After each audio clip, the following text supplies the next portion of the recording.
म्हणूनच आता या प्रकरणामध्ये एटीएसनं एंट्री घेतली आहे.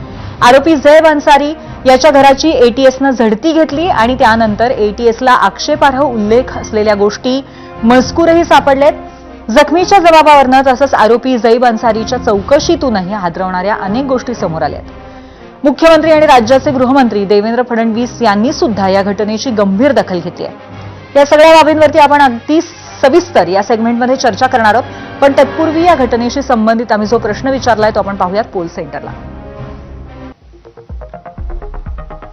आजचा दुसरा प्रश्न, मीरा रोडमध्ये धर्म विचारून सुरक्षा रक्षकांवर उच्च शिक्षक तरुणाने केलेल्या हल्ल्याला काय कारण असू शकतं, काय कारणं असू शकतात, किंबहुना माथेफिरू असणं, धार्मिक कट्टरतावाद किंवा दहशतवादी कनेक्शन, यापैकी आपल्याला काय वाटतंय, तुमचं मत जरूर आम्हाला सांगा.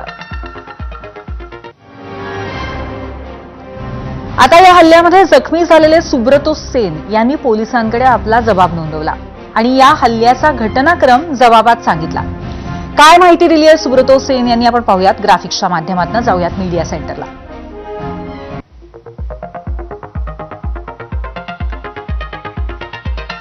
तर नेमकं काय घडलंय, जखमी वॉचमनने सांगितलेला घटनाक्रम आहे हा.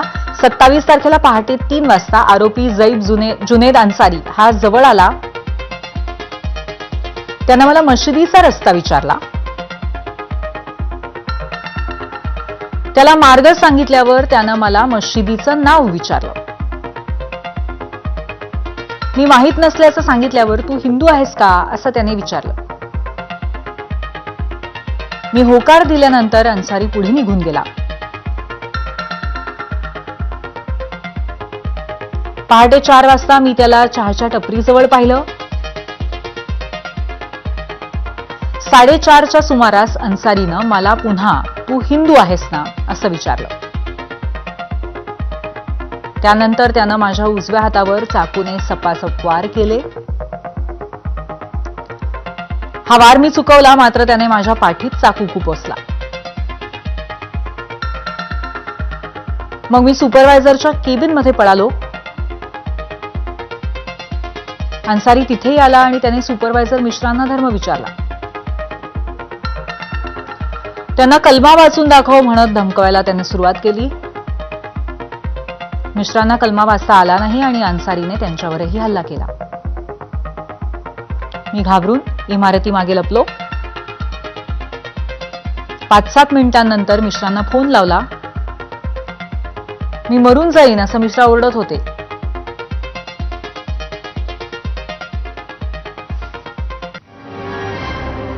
तर अतिशय चिंताजनक आणि भीतीदायक असा हा सगळा प्रसंग आहे. या प्रकरणी आज एटीएसनं आरोपी झैब जुबेरच्या मीरा रोडमधल्या घरासह कुर्ल्यातही छापेमारी केली आणि झैब जुबेर अन्सारीच्या मीरा रोडमधल्या घराची झडती घेतल्यानंतर काही हाताने लिहिलेल्या नोट्स पथकाने जप्त केल्या आहेत. एका नोटमध्ये आयसिस, लोन वुल्फ, जिहाद, गाझा असे शब्द लिहिलेले आढळले अशी माहिती सूत्रांनी दिली आहे. त्यामुळे एकंदरीतच यंत्रणांचा संशय आणखीन बळावलाय.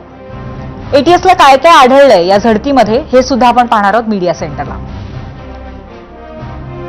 एटीएसच्या तपासामध्ये काय आढळलंय ही सूत्रांची माहिती आहे. आरोपीकडच्या एका चिठ्ठीमध्ये आयसिस, लोन वुल्फ, जिहाद, गाझा असे शब्द लिहिलेले आढळले.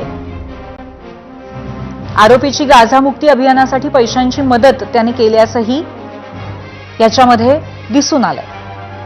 मीरा रोडमधील हल्ला भारताविरुद्ध जिहादचाच भाग असल्याचं म्हणत धमकी दिल्याचं कळतंय.